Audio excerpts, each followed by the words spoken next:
اهدنا الصراط المستقيم. Assalamualaikum warahmatullahi wabarakatuh.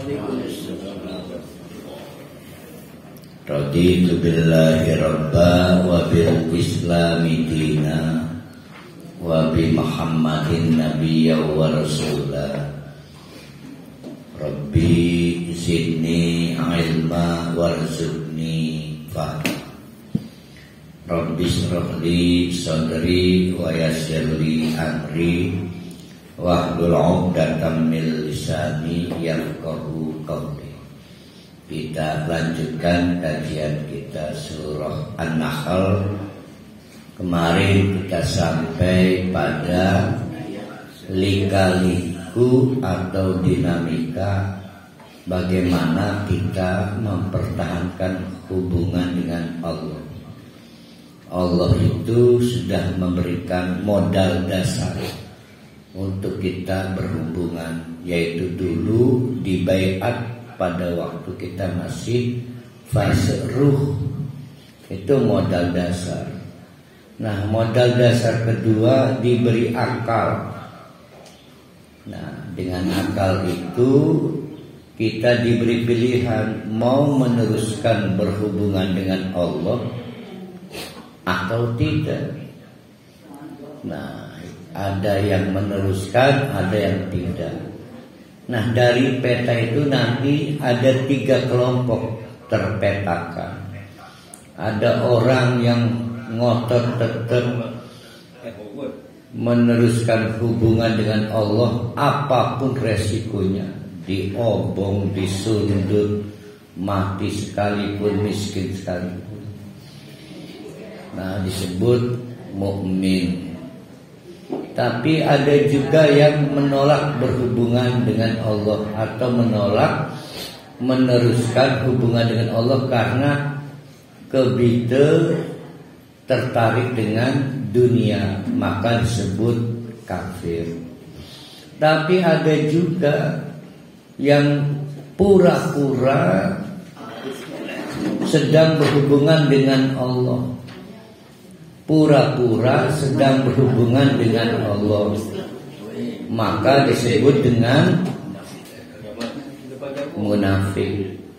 Tapi ada juga orang yang pura-pura sedang putus hubungan dengan Allah. Nah, ini akan kita bicarakan. Jadi ada orang karena menghadapi rezim diintimidasi, persekusi, dikriminalisasi, tapi dia ingin mempertahankan hubungannya, maka pura-pura kafir. Berarti ada berapa kelompok itu akhirnya itu? Ada berapa peta? Yang pertama, yang ngotot mempertahankan hubungan dengan Allah apapun resikonya, disebut mukmin. Tapi ada juga yang akhirnya mengakhiri hubungan dengan Allah karena nggak sanggup tidak melihat dunia, karena tergiur dengan dunia, maka kita sebut kafir, yang sebetulnya murtad. Jadi murtad itu sebetulnya ada 2. Ada murtad karena mengakhiri hubungan, karena sebetulnya kita itu dimodali berhubungan. Jadi ngaku tidak ngaku, kita itu sejak roh sudah muslim, lalu putus hubungan maka menjadi murtad, tapi nama umumnya kafir. Ada juga orang yang pura-pura masih berhubungan dengan Allah, pura-pura doang, maka disebut munafik. Tapi ada juga kelompok yang pura-pura sudah tidak berhubungan dengan Allah. Nah, namanya apa itu? Karena dipersekusi, dikriminalisasi, diintimidasi, daripada mati digoreng, ditusuk, sedangkan rezim pengennya dia menyatakan murtad. Ya, saya udah nggak hubungan lagi dengan Allah. Namanya apa? Apakah juga disebut murtad? Apakah disebut munafik atau masih mukmin? Nah, kelompok ayat pada pagi hari ini kita akan membahas bagaimana kita mempertahankan hubungan kita dengan Allah. Ustaz, hubungannya dengan syahadat yang disampaikan pengantar tadi kan pada dasarnya seluruh ruh itu diberi sama Allah. Modal dasarnya adanya syahadat itu di mana? Adanya syahadat untuk orang masuk Islam. Nah, berhubungan dengan Allah itu macam-macam. Ada berhubungan dengan Allah karena Nabi diutus, maka dia bersyahadat dengan Nabi itu. Akhirnya jadi kita ulangi, kita itu pada dasarnya diberi modal oleh Allah untuk tetap dapat berhubungan dengan Allah. Modal yang paling pokok adalah perjanjian dulu waktu masih ruh alastu bi rabbikum qalu bala syahid. Modal kedua diberi nabi, diberi akal. Modal ketiga diberi nabi. Modal keempat diberi Al-Quran. Nah, maka otoritas yang paling pengen kita itu putus hubungan atau merenggang hubungan kita dengan Allah bernama Tony Shelton. Kalau bisa bikin Tuhan selain Allah, maka disebut musyrik. Kalau bisa sudah tidak tertarik pada Nabi, lebih tertarik pada ada kiai. Kalau bisa tidak tertarik pada Quran, udahlah, nggak usah memahami Quran, yang penting ngawang 30 juz. Malah nggak usah ngawang-ngawang lah, yang penting bisa baca. Udahlah nggak usah baca, maka kita kemarin diperintahkan fasta'id billah. Timbul perdebatan di mana ta'awudnya, di awal, di akhir atau di mana. Nah, saya mengambil sisi pentingnya kita tidak putus hubungan dengan Allah, maka ta'awud itu di sepanjang kita membaca Al-Quran. Di awal kita butuh ta'awud, di akhir butuh ta'awud, di tengah pun kalau sudah mulai nggak konsen ya baca kita. Karena Al-Quran adalah media kita mempertahankan hubungan dengan Allah. Nah, sekarang kita teruskan kajian kita, yaitu ayat 101.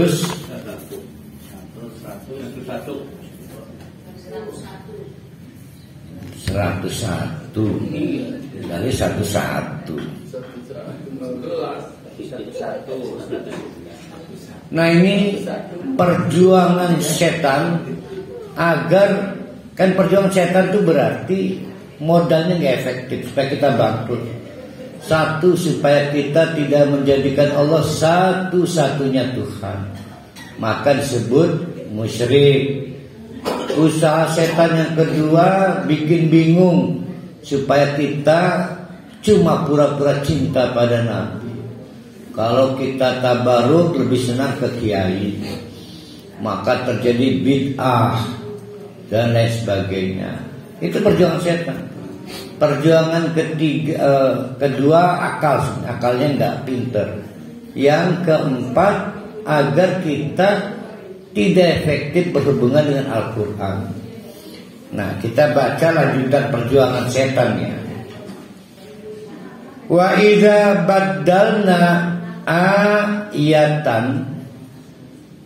Nah, manakala Allah membuat kebijakan mengganti satu ayat, maka ayatin menjadi di tempat ayat yang lain, maksudnya nasah dan mansurnya menghapus, yang dihapus bisa ayatnya atau yang dihapus hukumnya.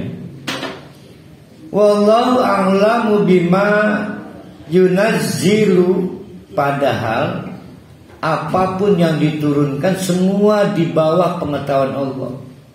Diturunkan sekaligus dari Allah ke langit pertama, yaitu saat Lailatul Qadar 6.666 ayat.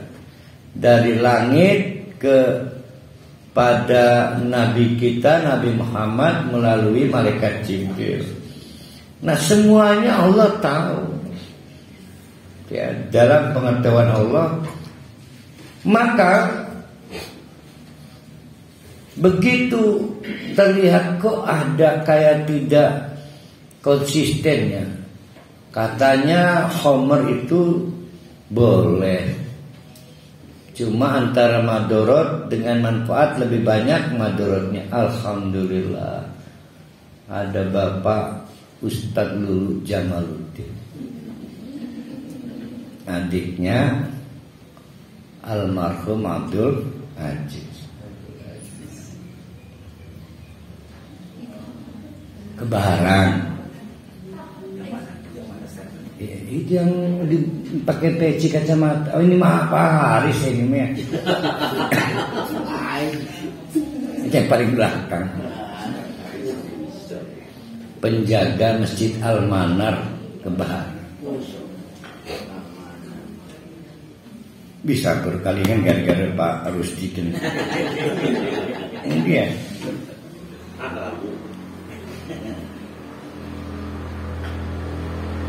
Maka begitu ada celah panggung, nanti kita rekol lagi ya.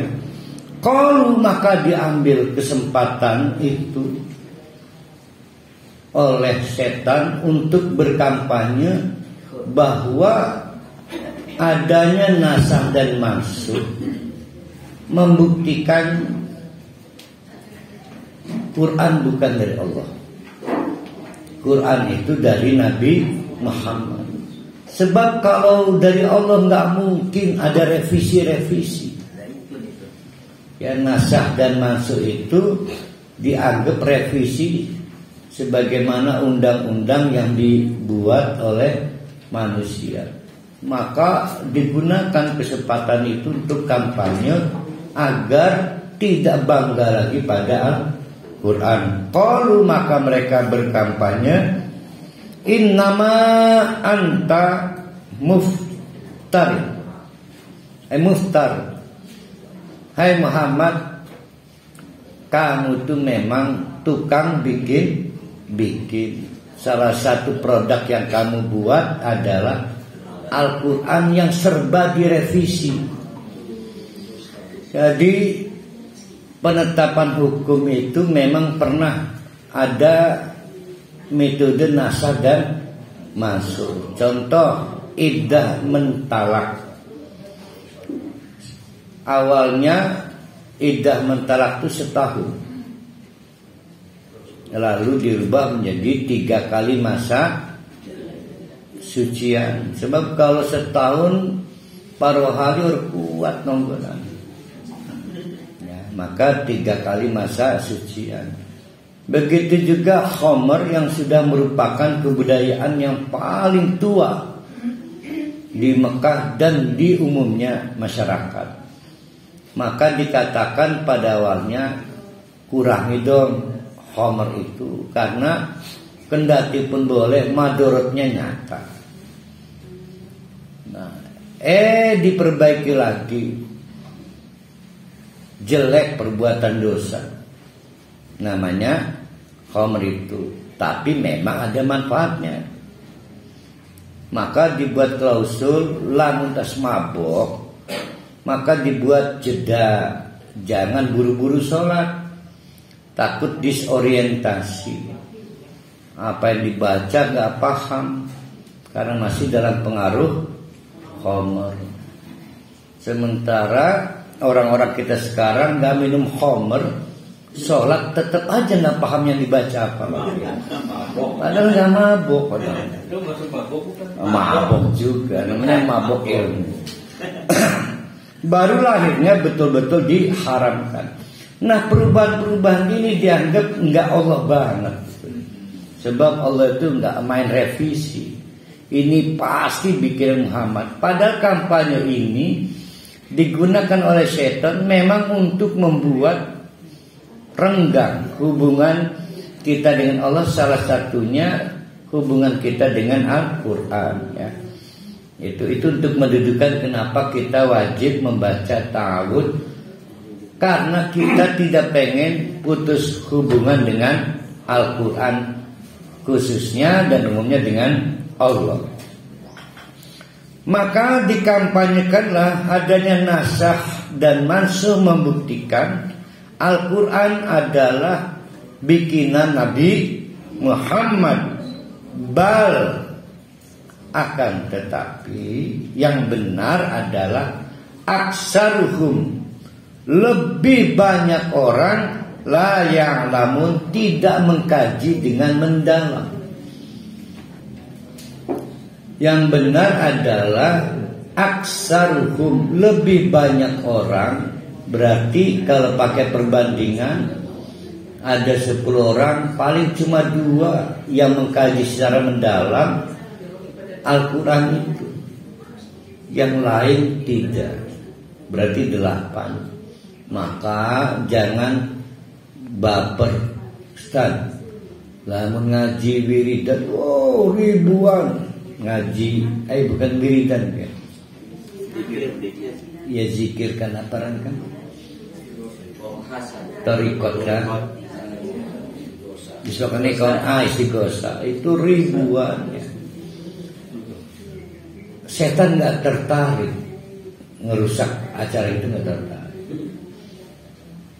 Jadi setan itu tertarik pada yang gini, maka nggak banyak-banyak.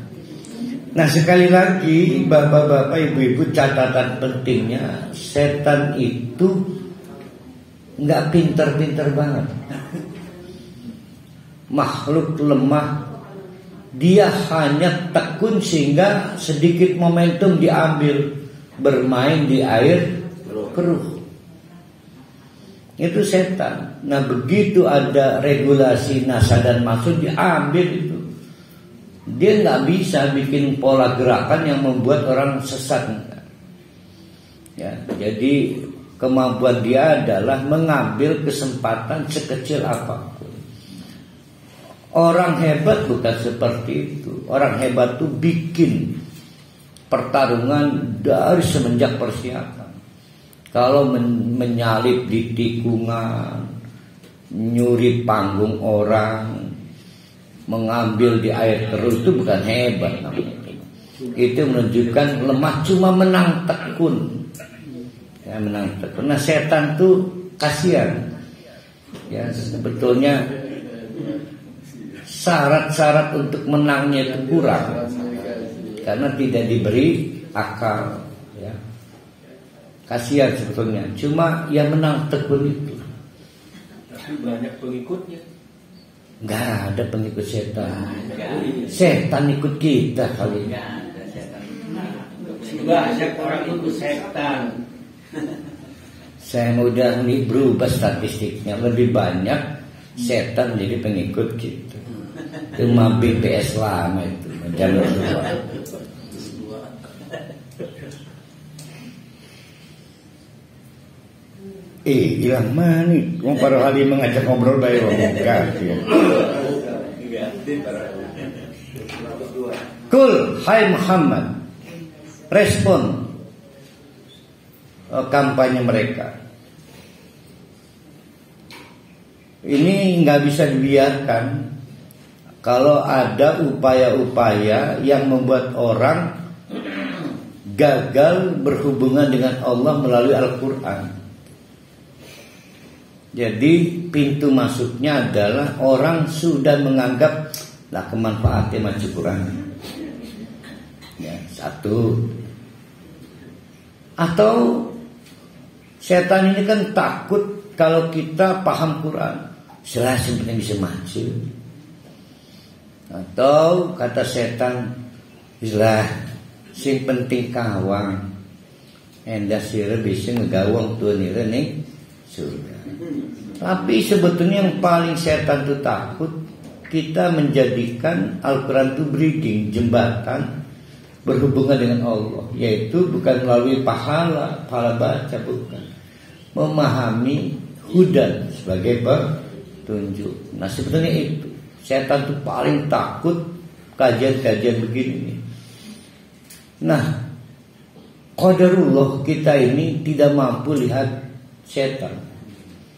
Kalau bapak-bapak diberi kemampuan lihat setan, tapi belum enggak ya, karena setan itu rupa buruk. Itu pada nyelempet krunya menderita setan-setan. Kasihan. Sudah buruk rupa, perunyakakan karena nggak berdaya. Setan itu buruk rupa. Enggak si Pajir Semar nonton bioskop. Terlalu kaku nomor. Kurang jahiliyah mungkin. Nah, kita hilang baikin apa penyabe ya? Saya tadi. Kul, oleh karena itu jangan biarkan respon secepat mungkin, maka digunakan kata kul. Seperti kemarin Pak Din Samsudin ikut merespon dengan cepat, yaitu soal kesalahpahaman pada apa yang dilakukan oleh Rocky Gerung. Nazzalahu Ruhul Kudus. Jangan sembarang menuduh Al-Quran ini bikinan dan karya saya hanya karena ada celah adanya nasah dan mansukh. Tahu enggak? Nazzalahu, Allah menurunkan Al-Quran secara tanzil bertahap dari sejak Iqra bismi rabbikal ladzi khalaq 5 ayat, lalu gemerincing balik dedel melayu sing gua Hira dalam keadaan masih depresi kepada istrinya yang kemudi sayang, ada apa mas, udahlah nanti ngobrolnya. Maka diselimuti oleh istrinya, turun lagi malah malaikat Jibril, ya ayyuhal mudassir, sing kekemulan. Sampai akhirnya Khadijah memahami ini suami saya bukan kesurupan. Itu namanya tanzil. Itu adalah melalui Ruhul Kudus, malaikat Jibril. Mir Rabbika, yang mendapatkan surat tugas langsung dari Allah yang kalian kenal, yang menciptakan Ka'bah, Baitullah, menciptakan matahari. Karena kata Rabbun ini familiar udah. Tidak ada yang mampu memerintahkan malaikat Jibril kecuali Tuhan yang kalian kenal selama ini. Namanya Rabbun. Pernah kita bahas ini namanya. Bil haqqi, dengan benar, liyusabbital ladina amanu, agar membuat kokoh orang yang punya modal iman, wahudan, juga sebagai petunjuk, wa busyra. Nah tadi orang yang beriman. Nah sekarang setidaknya wa busyra, jadi kabar gembira lil muslimin, bagi orang Islam setidaknya. Kata dokter kandungan, selamat pak, bapak akan jadi ayah. Padahal bayinya belum lahir, APL-nya 7 bulan lagi, tapi sudah disebut kabar gembira. Kata Allah, tenang bro, kamu akan masuk surga. Surganya belum ada. Nah itu sudah kabar gembira. Nah orang yang masih di taraf begitu disematkan kepada orang itu al-muslimu. Walaqad na'lamu, dan sungguh-sungguh kami ini tahu, tentang provokasi yang mereka lakukan. Apa di antara provokasinya? Yaquluna, tidak berhenti terus mereka mengobrolkan, memviralkan, innama ya'allimuhu basyarun. Sebetulnya di balik layarnya sampai Nabi Muhammad bisa menyampaikan Al-Quran itu karena ya'allimuhu, ada yang ngajari. Basyarun, someone, bukan Ruhul Kudus, bukan. Jadi gosip itu mungkin isu. Bohong itu ngomong Ruhul Kudus.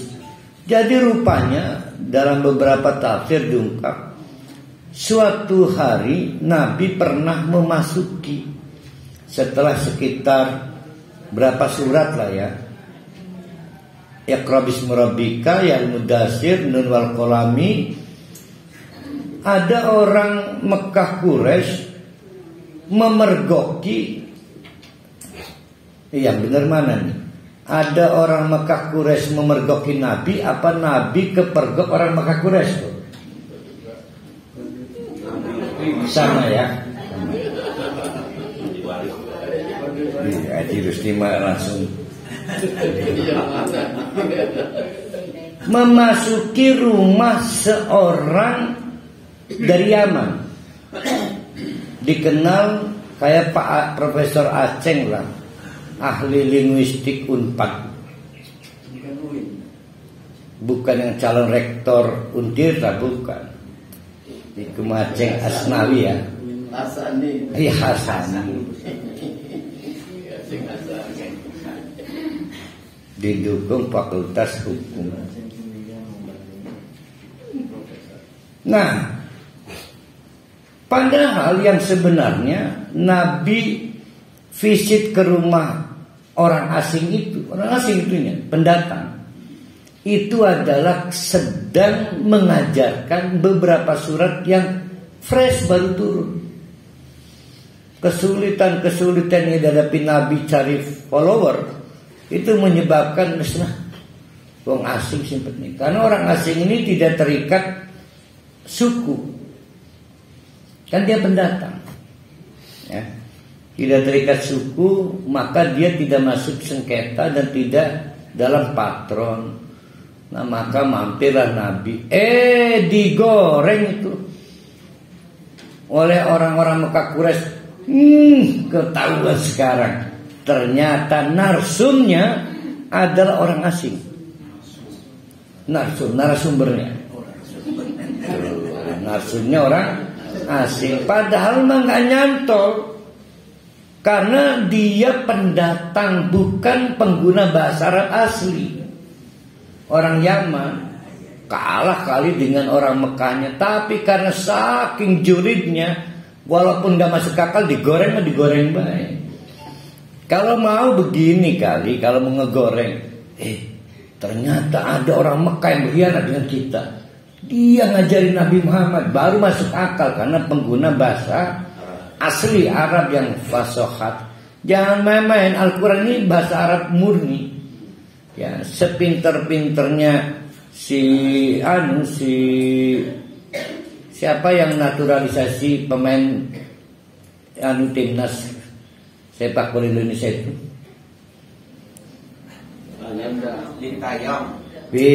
Naturalisasi.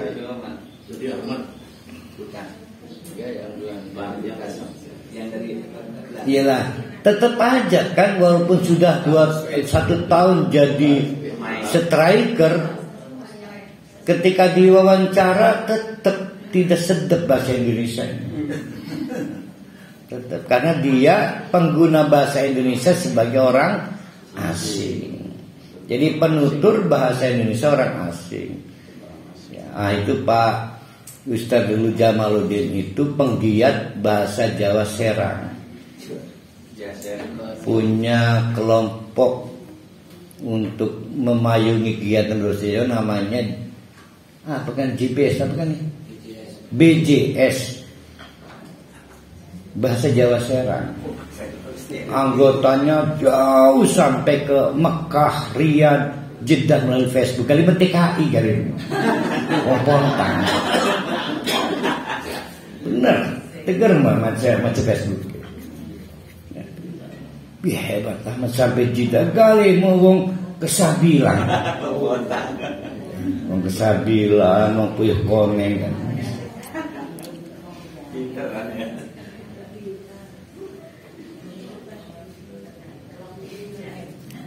Diungkap oleh Allah melalui ayat 104 ini, itu orang yang digoreng itu adalah lisanul ladzi yulhiduna ilaihi a'jamiyun.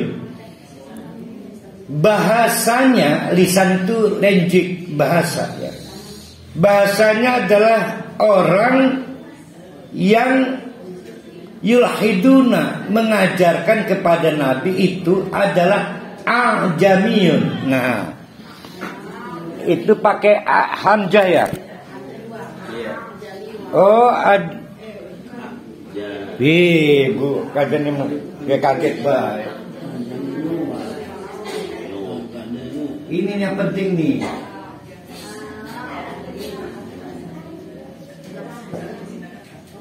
Ini ada hamzahnya ya? Enggak ada. Hah? Ada. Enggak ada.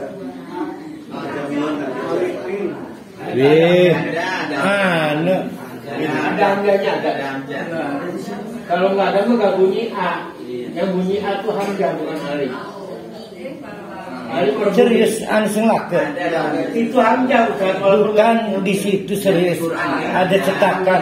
Tulisannya nggak ada tapi itu hamzah. Walaupun ada hamzah karena dia bunyi A. Tuh, hebat kalau ngajar ngotot pinter. Nah ini yang mau saya terangkan begini nih. Tulisannya nggak ada tapi itu hamzah. Sebetulnya istilah asing, orang asing itu disebut ajam tanpa hamzah. Ya. Ingat ini asing ya, bukan asing ya. Bedanya Ajam.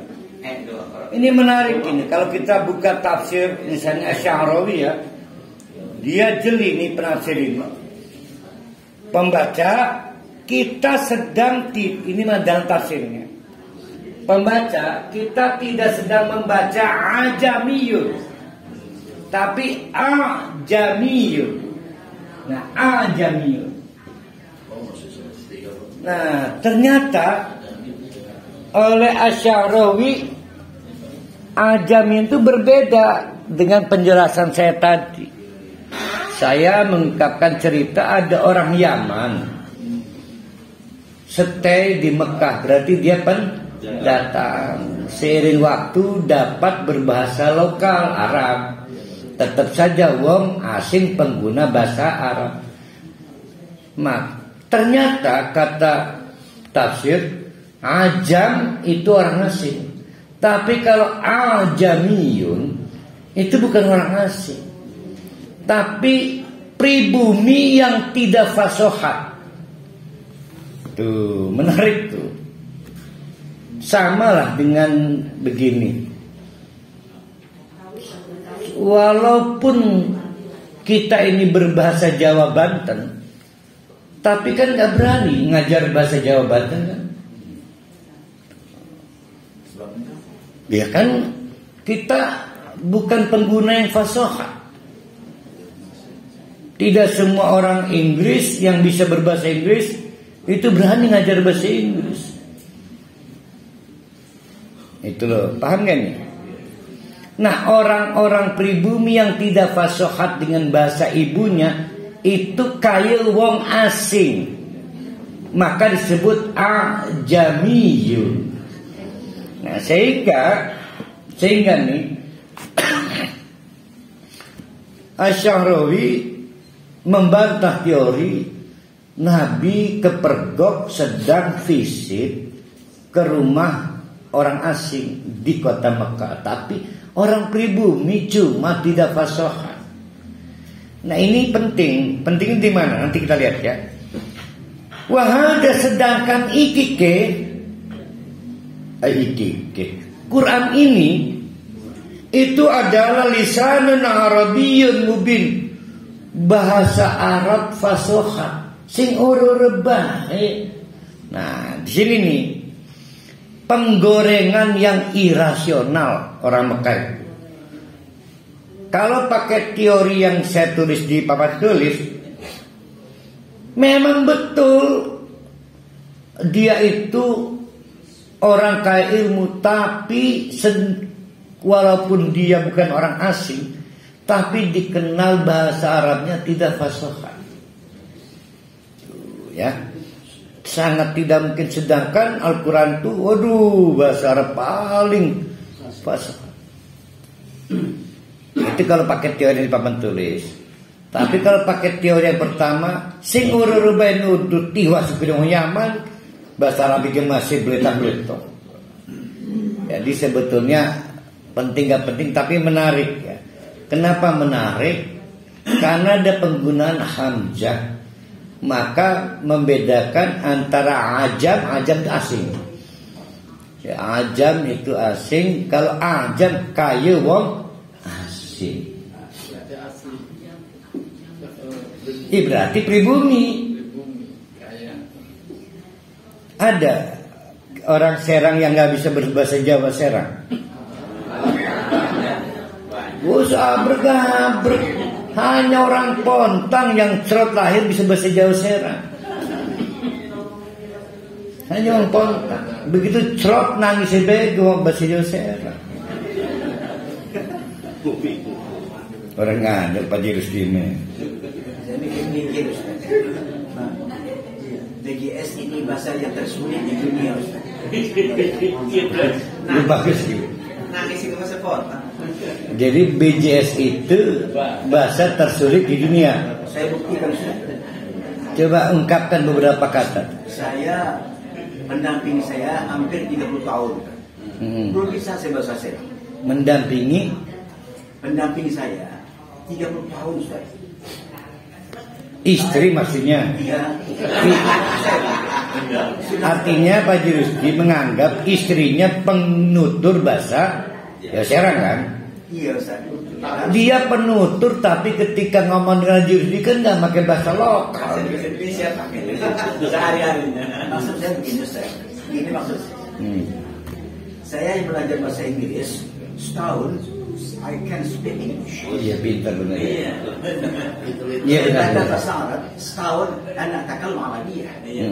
Pas bahasa Tapi Jawa bahasa Serang 30 tahun nggak bisa. Tapi benar. Paling sulit bahasa Serang. Iya benar. Saya setuju itu. Mana Bu Eha juga dengerin itu. Bukan, perbandingannya benar. Perbandingannya Anak-anak saya sudah pandai mengucapkan bahasa Inggris, tapi setengah mati dikon ngomong bahasa Jawa. Jawa diganti. Pendamping saya Ustaz 6 bulan baru bisa bahasa Minang. 6 bulan dengan saya bisa bahasa Minang. Bahasa Minang. Di rendang Padang nomor 1 dia. Jadi saya menganggap bahasa Serang ini memang bahasa yang rumit. tapi perlu dipelajari dengan baik. Ini menarik benar. Jadi itu Ustaz. Jadi untung terungkap di depan aktivisnya itu Pak Lulu. Pak Haji Rusdin ini mantan hakim agung, Hakim tinggi. hakim tinggi, dan pernah menjadi hakim tipikor ya. Dikaruniai Allah istri Jawa. Orang Serang. bukan ge. Pegantikan peran kenapa? Pusat. Dikaruniai istri wong pusat. Bebangkir. Wong bebangkir. Yang sampai sekarang saya belum pernah. Ya masih nganggep aneh. Anu mau bebangkir ayu pun aneh. Maka di antara keajaiban dunia tambah ini. Bebangkir ada itu juga. Plosok. Awalnya ada kembangnya. Oh, bebangkirku, kembangkir. Oh, bagus nih. Makanya harus didaftarkan ke UNESCO sebagai warisan dunia. Bisa ngaji harus ketemu niku ya. Padahal beban kiriku. Aku ini. Ya kan sing uduk bijami ya. Begokan belok. Woi. Ngomong-ngomong Pak Juru sudah pernah makan uduk bijami? Uduk bijami belum lengkap itu. Pertelon. Urga zaman rusak ke keragilan waktu itu. Tetap lewat pegantikan semuanya. Nggak pernah. Yang sambung Ustaz, saya teringat dari itu si Tony ini, Nah, si Tony. wajahnya jelek. Enggak, rupanya buruk. Rupa. Iya, wajahnya jelek, Pak. Dungu lagi kalau istilah Seroki. Ya betul. Ya betul. Tapi saya kok terbalik dengan Ustaz. Mm-mm. Saya menganggap si Tony ini cerdas, cerdik, tapi cerdas menipu, bukan cerdas berbuat baik. Hati-hati kita itu. Cerdas itu dampak properti akal. Iya. Nah, sedangkan si jin tidak diberi instrumen akal. Jadi yang dia lakukan bukan bagian dari kecerdasan, cuma menang tekun. Nah, mereka itu Tony ini tekun menyesatkan kita, kita tidak tekun mengamankan diri itu doang. Ya, kita itu banyak lengahnya. Percaya aja. Itu kalau ujian sip sampai 1000 kali nggak akan lulus si Tony. Percaya. Kita teruskan. Tapi Ustaz banyak Ustaz yang kalah sama Tony. Kalah tekun, bukan kalah pinter. Tekun doang, kalau tekun. Dan jadi ada celahnya. Dan dalam menipu, dinamnya menang menipu. Nah, saya akan mengambil hikmah dari penggorengan tadi, bahwa itu membuktikan setan itu nggak pinter, hanya memancing di air keruh. Jadi yang buka peluang bukan dia, tapi kita. Kalau petarung sejati, maka dia akan bikin matras untuk bertarung. Tapi kalau petarung cemen, ya misalnya apa mau Rocky Gerung kan, udah dungu tolol maning ya, maka dia akan nguntit di matras orang lain. Tolol mah bahasanya bajingan tolol. Itu Rocky Gerung sama saya. Dungu tolol. Jadi pahami oleh kita, setan itu sangat-sangat tidak memiliki kecerdasan, tapi tekun mengambil celah. Ya, maka kita tidak boleh lengah sedetik pun.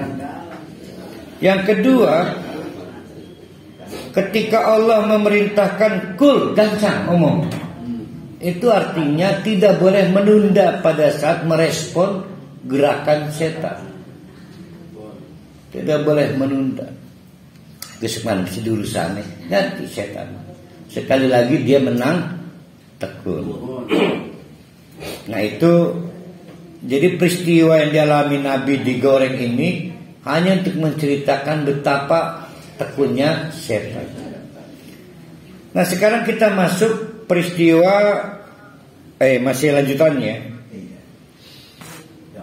Innaladina, sesungguhnya orang-orang yang la yu'minuna, terus saja belum bisa kukuh melihat bi ayatillahi, ayat-ayat Allah itu mubin, nyata, maka terima resikonya. Apa resikonya? La yahdihim, tidak akan dibantoni hidayah oleh Allah.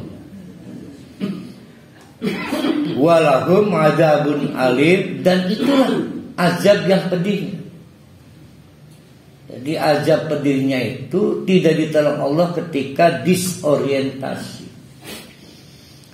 Bayangkan paruh hari sudah mulai, ini orang-orang merokir halinya.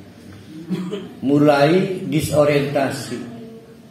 Duh, kalau terus-terusan saya sholat dipotong perusahaan, anak istri menunggu, mana lebih mulia memberi nafkah pada keluarga atau kan mementingkan diri sendiri cuma pengen sholat. Oh, itu setan. Nah, akhirnya krisis kepercayaan. Nah, itu udah mulai disorientasi itu. Kalau Allah mau, Allah nolong. Maka dikirimlah petugas-petugas Allah. Kata suaretinya, roh, jangan, itu setan itu. Tetap beriman pada Allah. Itu kalau Allah mau. Tapi Allah biarkan para khali mengalami krisis kepercayaan, akhirnya ditinggalkan sholat. Alasannya menjadi pahlawan untuk anak dan istrinya. Ternyata nggak cukup juga.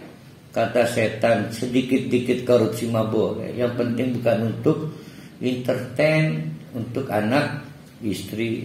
Tetap kamu adalah pahlawan buat keluarga kamu. Jadi Robin Hood kan. Maka dibuat perasaan bersalahnya mulai hilang.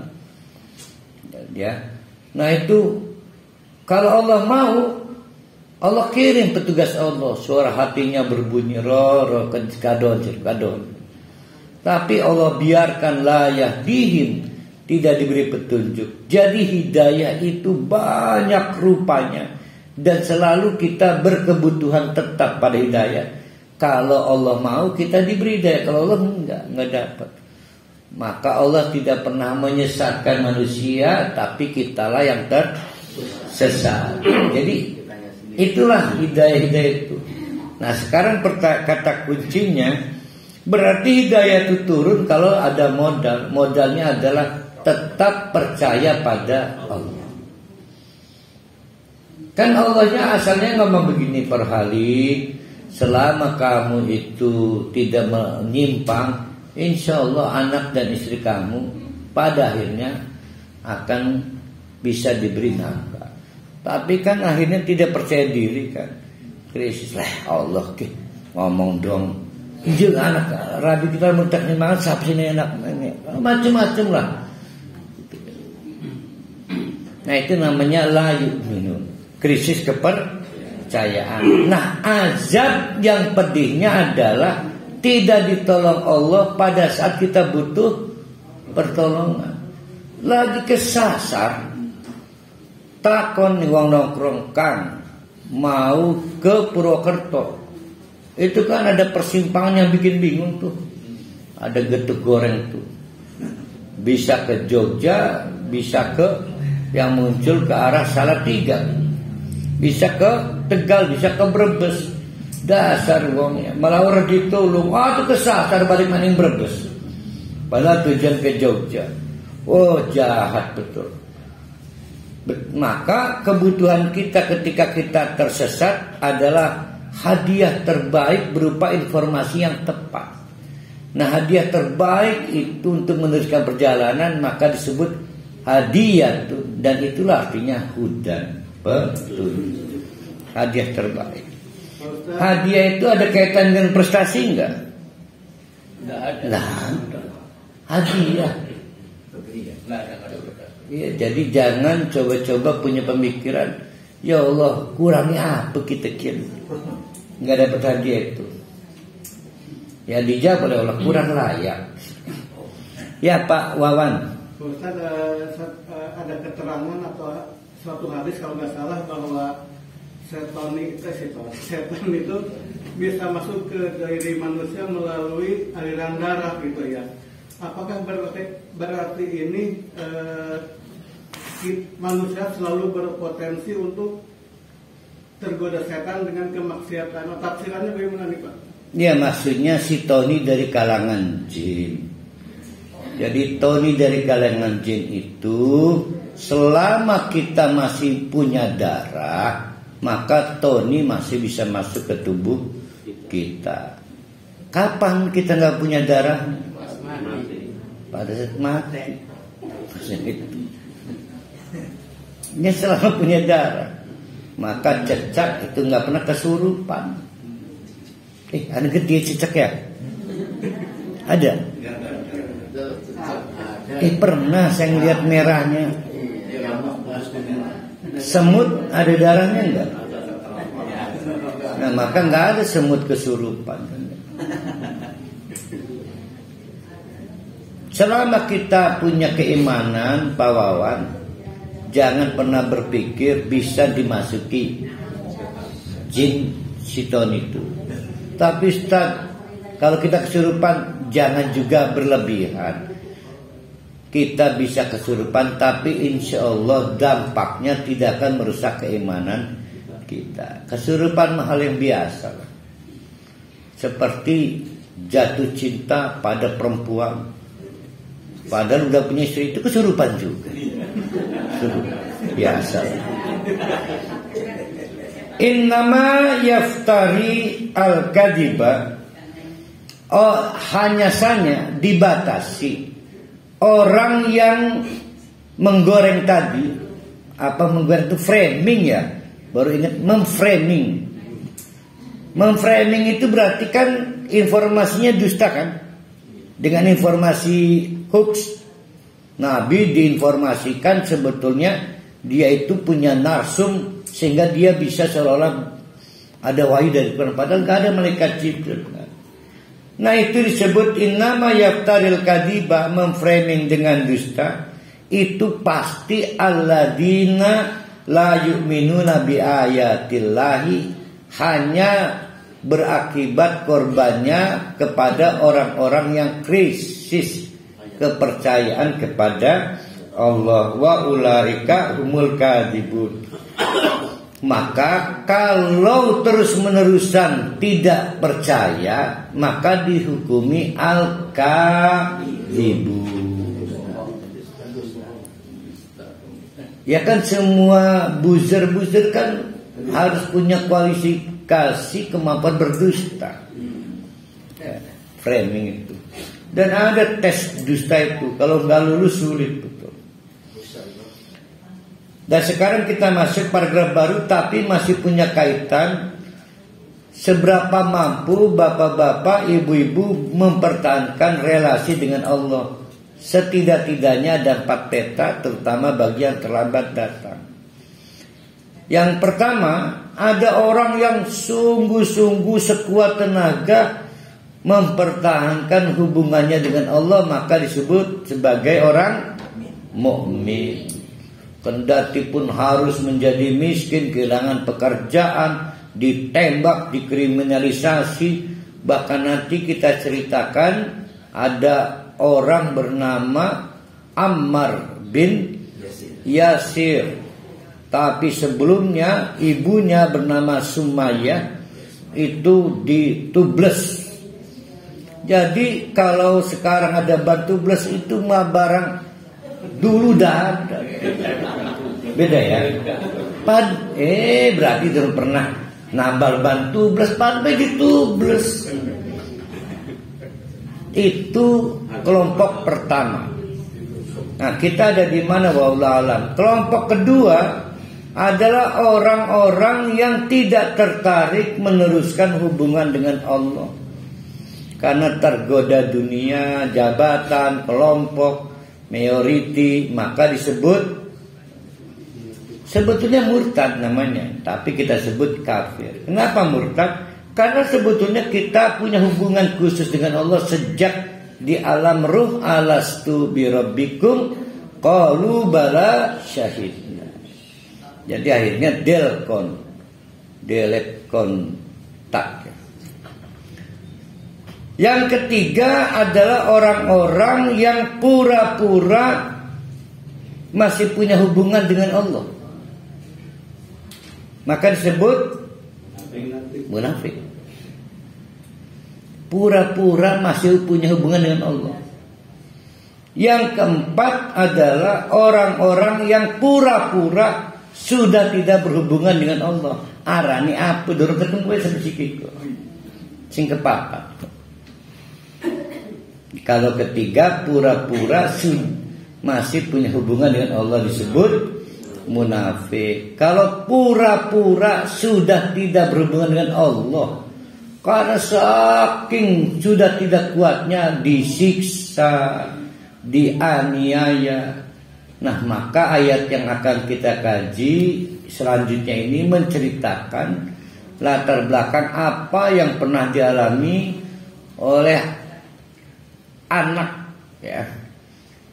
Sebenarnya ini anak-anak perintis kemerdekaan, ya, KPPI mungkin, ya. Karena kan bapaknya Yasir itu termasuk As-Sabiqunal Awal. Jadi Yasir ini wong Yaman,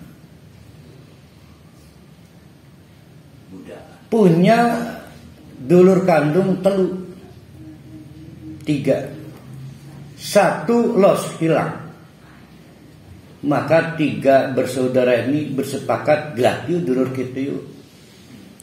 Dari hasil pelacakan GPS segala, dicurigai saudaranya ini tinggal di Mekah. Karena Mekah pada saat itu sudah berubah menjadi daerah tujuan bisnis dan perdagangan. Karena Mekah itu walaupun tidak ada kebun durian, ada durian. Tidak punya kebun jeruk, ada jeruk. Pokoknya Tegeran Mekah sudah jadi magnet, sudah jadi daerah kunjungan. Maka Yasir bersama 2 saudaranya berangkat.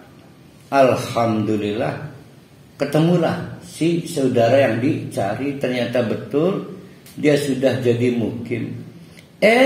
Yasir ikut-ikutan merasa teger kota itu, ya. Teger, enak buat tempat.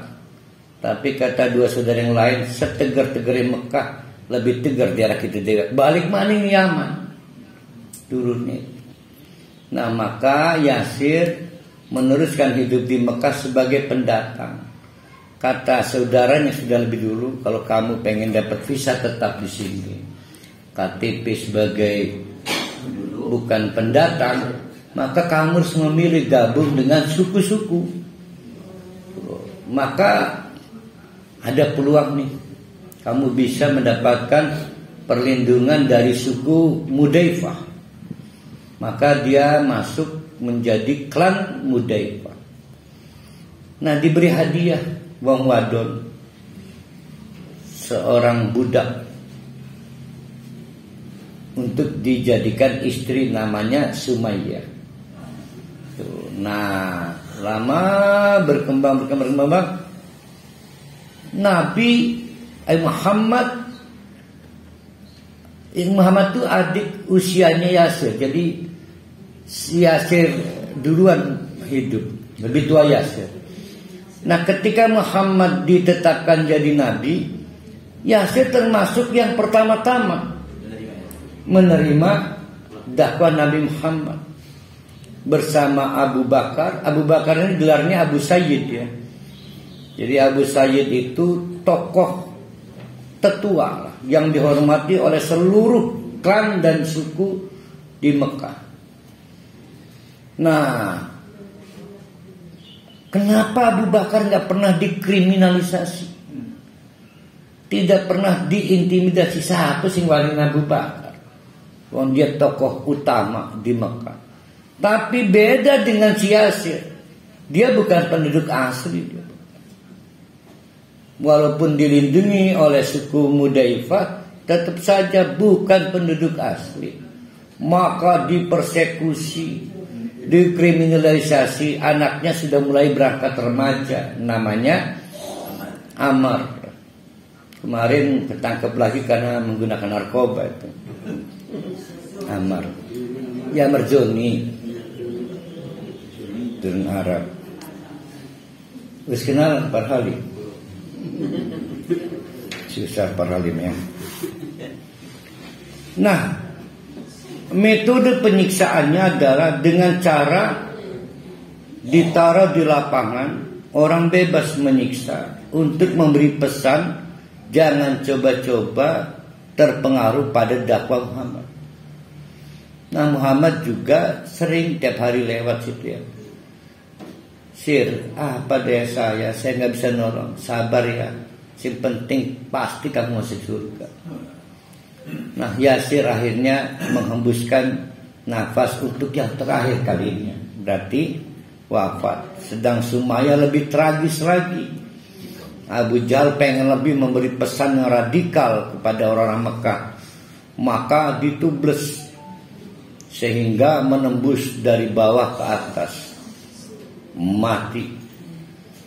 Bagaimanapun anaknya Ammar menyimpan trauma itu. Trauma yang belum pernah ya kita. Saya dulu mimpin panti asuhan di PTKS. Saya menghadapi satu anak titipan panti asuhan yang sulit ditembus. Ternyata dia pada waktu usia kelas 5 SD-nya menyaksikan ibunya dibunuh perampok. Sulit saya hukum tiap malam di kebun, tetap baik melawan baik. Trauma, dia butuh penyembuhan klinis.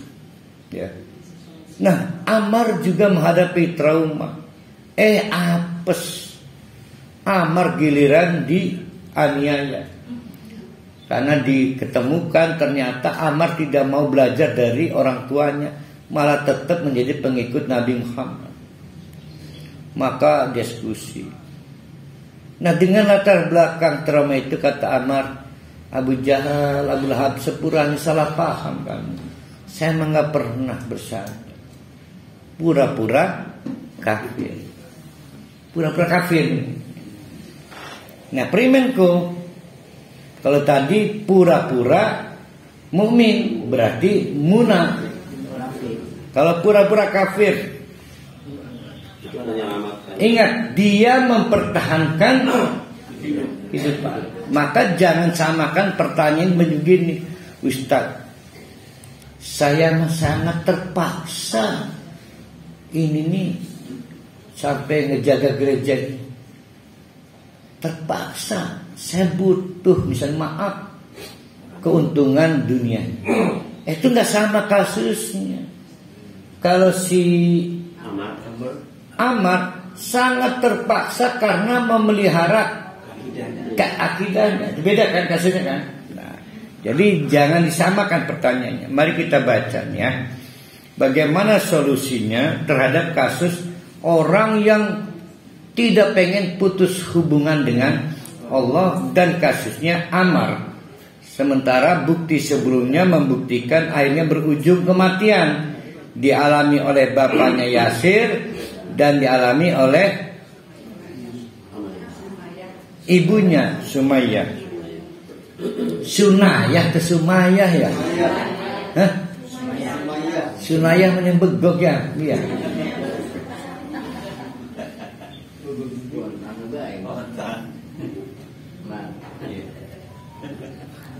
Lah pari surat demen amat nih kalian begokun. Ndiko man kafaro. Man siapapun orang, boleh Ammar, boleh para wali siapapun. Kafaro billahi yang memutuskan menyatakan kafir kepada Allah ba'da imani padahal sedang beriman pada Allah. Maka kita lompat, itu pasti fa'alaihim ghadabun. Maka pasti akan dimurka karena statusnya murtad. Bentuk murkanya mengizinkan kita menghukum mati. Ya. Tuh. Kita lompat ayatnya. Illa kecuali kan gitu tuh. Illa kecuali siapa yang tidak boleh dibunuh dan tidak boleh disebut murtad, yaitu orang yang dia mengucapkan kafir itu ukriha karena dipaksa, tapi wa qalbuhu mutmainnun, hatinya tetap bertahan dalam keimanan. Walakin sedangkan orang yang man syaraha bil kufri, membuka lebar, tidak punya masalah kafir sekalipun, yang penting dapat dunia, sadron, bermuka lebar, terbuka lebar, maka inilah yang disebut murtad. maka fa'alaihim untuk orang seperti kedua itu ghadabun, ada kemarahan minallahi, yang tadi walahum azabun alim, yang ini walahum azabun adim. Akhirnya setelah menyatakan kafir diangkat menjadi komisaris, maka diadab dengan adab yang menghancurkan jabatannya adim, yang memecah dari apapun yang dia memiliki. Adim, udmatun, tulang keras, tulang itu bisa memecah barang-barang yang tidak keras. Sekeras apa yang dia dapat semua akan dihancurkan. Jabatannya, kekuasaannya, kekayaannya. Kalau dia kafir karena istri, istrinya akan dipecahkan oleh Allah. Primen cara bikunnya. Misalnya, jadi kalau tadi azabun alim, kalau ini azabun alim. Jadi ada dua hal yang harus sangat hati-hati.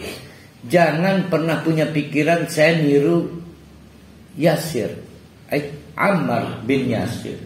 Ustaz, saya mah terpaksa, ini terpaksa. Kan sama-sama perintah Allah memberi nafkah pada anak istri, terpaksa. Maka terpaksa korupsi. Nggak ada kali terpaksa korupsi. Ya. Berarti yang dipura-pura apa? Nggak pura-pura apa? Kalau ini Ammar mah pura-pura enggak Islam supaya bisa memperpanjang beramal soleh. Kalau bisa kita ini lebih panjang waktu amal soleh kalau bisa. Ya, jangan berani mati, kita terus berani menang. Karena tapi kalau andai kata mati pun dalam perang Islam jangan kecil hati. Itu mati syahid. Tapi nggak ada teori berani mati, berani menang. Kita harus menang. Zalika, kenapa jadi begitu? Orang-orang yang dapat azab itu tidak sama dengan kasusnya dengan Ammar bin Yasir, karena yang dilakukan itu karena kekuasaan pindah jadi kafir. Bi'annahum istahabbul hayata dunya. Motifnya karena lebih cinta pada dunia. Ya. Alal akhirati dibanding al akhirat.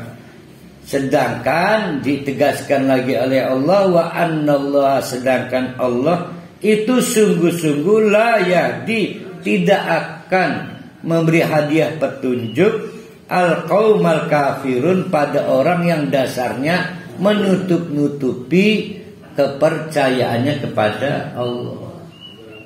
Ya. Ulaika, demikian itulah orang yang akhirnya dibiarkan tersesat adalah alladzina, orang-orang yang taba Allah taba, kunci. Karena dikunci maka sesuai tabiiyahnya. Toba. Apa yang dikunci? Ala qulubihim, hati mereka, sehingga hatinya tidak mampu menganalisa iki ora teger iki. Kan itu urusan hati.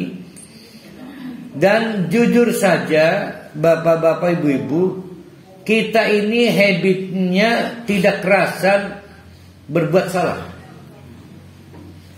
Habit kita tuh nggak kerasa. Maka gelisah. Nah itu lagu Ramai-Ramai. Pokoknya ada potongan konon. Jadi kalau orang itu masih kuat hatinya, maka dia menyuarakan isi hatinya. Ini mah oleh Allah suara hatinya ditobak, dikunci, sehingga orang yang melakukan kesalahan tidak mendapat hidayah, tidak dapat mendengar suara hatinya sekalipun. Tapi bukan hanya itu yang dikunci oleh Allah, juga sama'ihim, pendengarannya, bukan telinga, pendengaran. Sehingga apa yang bisa masuk nasihat melalui apa yang didengar audio juga tidak dapat diambil manfaat. Padahal orang tuanya menasihati, istrinya, bahkan mantan yang masih CLBK, cinta lama belum kelar. Nggak, kita ini kan jujur aja, selalu ngomong, Neng, kalau bukan Neng yang nyuruh mah males. Kenapa sampai begitu? Kamu spesial, kamu pernah ada dalam hati. CLBK. Jadi orang-orang kaya saya itu walaupun punya istri akhirnya tidak dapat menghindari namanya long distance, berhubungan jarak jauh. Ada baik kesempatan, makanya istri saya kasihan ketipu terus. Ini ketipu terus. Ya kan setidaknya hati saya masih tersambung dengan dia. Namanya long distance. Cuma saya lelaki yang jujur di sini nih. Cuma saya. Tinggian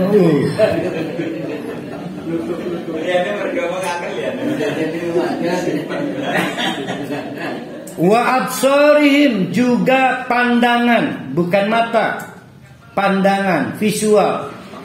Bayangkan akhirnya si koruptor itu lihat ada ahli maksiat jatuh dari tangga, mati. Berita kematiannya tidak menyentak kesadarannya. Ting-ting bating lamun kita ke konon kapan tobatnya, nggak mengubah apapun. Padahal di depan mata semua visual-visual itu, tapi memang kok nggak bisa. Maka jangan gini, hei sirah nih kayu wadus ya, semua nuning mata nur kedeleng tak. Memang ditutup oleh Allah, ya, ditutup. Jadi padahal potensial kita dapat hidayah dengan 3 sumber. 1, apa yang kita lihat. 2, apa yang kita dengar. 3, suara hati kita. 3-tiganya ditutup oleh Allah sehingga kita tidak dapat sumber hidayah.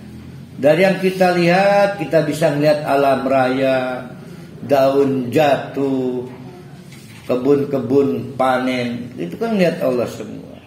Tapi yang pasti paling tinggi sebetulnya sama'ihim. Yang paling bisa mengubah kejiwaan kita itu apa yang kita dengar. Itulah kenapa basis ketaatan kita dimulai dari apa yang kita dengar. Sami'na watona, nggak ada absorna, watona itu nggak ada.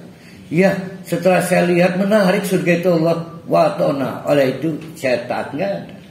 Sami'na, semua simai, pendengaran jere.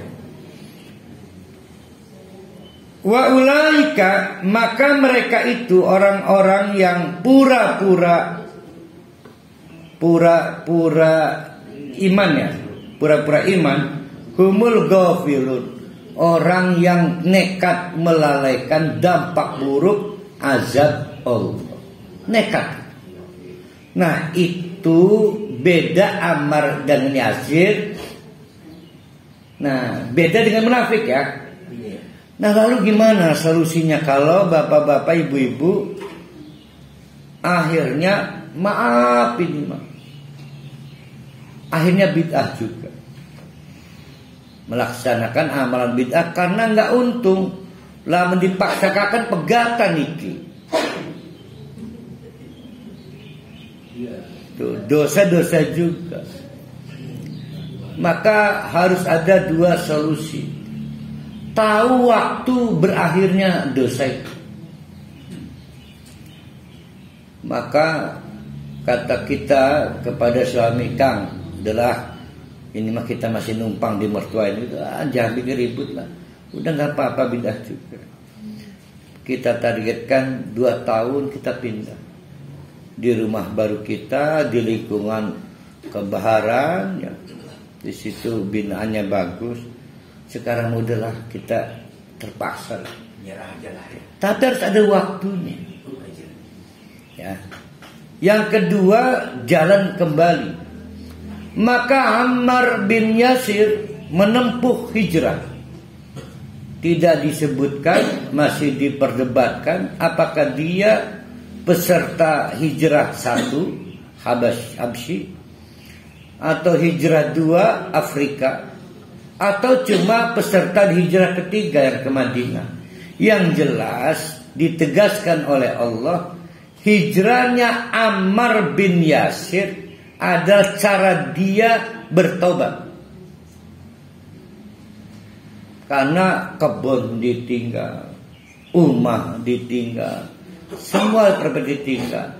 Jadi setelah pura-pura kafir itu, maka Ammar bin Yasir tidak bisa tidur. Terhantui, tidurnya terganggu, kebayang neraka. Aduh, gimana ya? Maka dilaporkan pada Rasulullah, ya Rasulullah, krunya masih Ammar itu. Tiap malam terdengar suara tangis. Maka salambe si Ammar dikon ngadep kita. Siap. Maka Ammar menghadap Rasulullah. Ya Rasulullah, apa yang bisa saya lakukan? Nasib saya sudah buruk. Apakah saya masih punya peluang kebaikan? Fakaifa qalbu? Bagaimana suasana hatimu? Hati saya itma'anna bil iman. Tetap tenang dalam keadaan iman. Don't worry. Jangan khawatir. Satu saat kamu bertobat. Nanti dalam waktu dekat, kalau teman-teman orang-orang musyrik Quraisy maksa lagi kamu kayak gitu, diulangi lagi nggak apa-apa. Ngaku pura-pura ngaku kafir. Yang penting kamu tahu batas waktu. Nanti pada saat Allah memberi kesempatan bertobat, bertobatlah. Nah ternyata taubatnya adalah kesempatan berhijrah. Maka dia nekat berhijrah itu, apapun resikonya. Ustaz, tadi kan pura-pura. Pura-pura kafir. Iya, hatinya sudah beriman. Kok pakai tobat? Kan tetap dosa. Kan tadi udah ada perbandingan. Yasir sampai mati tidak pura-pura. Sumaya sampai mati tidak pura-pura. Maka disetempel approved, dapat surga. Nah sedangkan yang pura-pura kapan di approved-nya? Jadi namanya tidak tangguh gitu. Nah oleh karena itu pura-pura kafir itu tetap dosa. Tapi jangan khawatir,